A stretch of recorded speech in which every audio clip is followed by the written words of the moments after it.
The Longtail name is something very special to me. The F1 GTR Longtail was the first McLaren that I ever drove. Back in '97, I raced that car and was lucky enough to win its first race at Silverstone.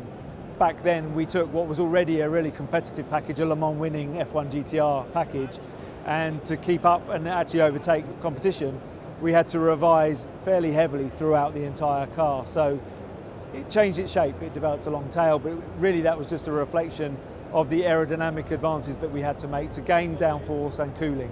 But beneath the skin was really where all of the big changes were made. We revised suspension geometry, braking. We introduced ABS actually. We developed tyres bespoke for that car and put a lot of effort into that. We speeded up the gear shift immensely. So we really created more of an out-and-out racing car, something that really was even more aggressively track focused. The 675LT behind me is that story repeating itself. We've taken the 650S, which was already a class-leading car, the fastest car in its class, one of the best cars on a racetrack, one of the most rewarding and fun cars to drive. But we've taken that car as the raw ingredients and just tweaked it slightly and pushed it more to a track focus. So the 675LT, yes, it has a different aerodynamic shape. It has a 50% larger rear air brake, 40% more downforce created by that, and the revisions we've made to the front splitter. But underneath the skin, also, we've made an enormous amount of change. 33% of the components on the car are new.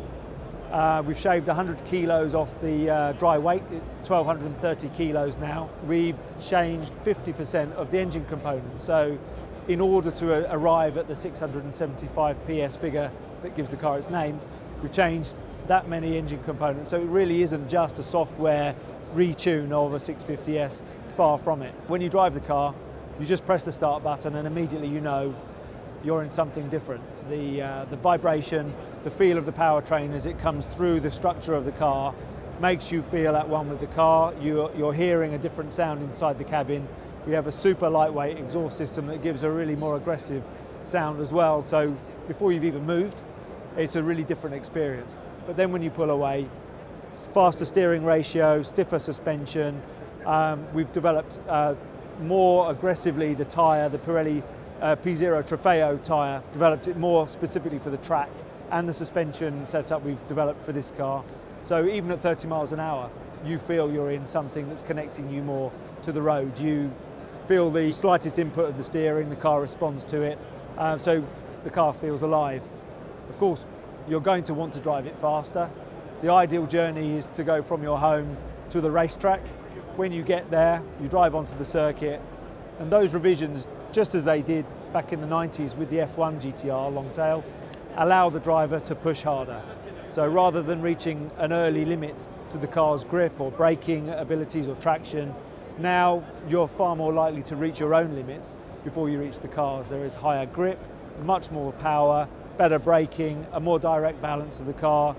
You can really drive the car on the limit and it feels so natural, and it really is just great fun. So no matter what your lap times, you're enjoying yourself, but those lap times are just going to get faster and faster.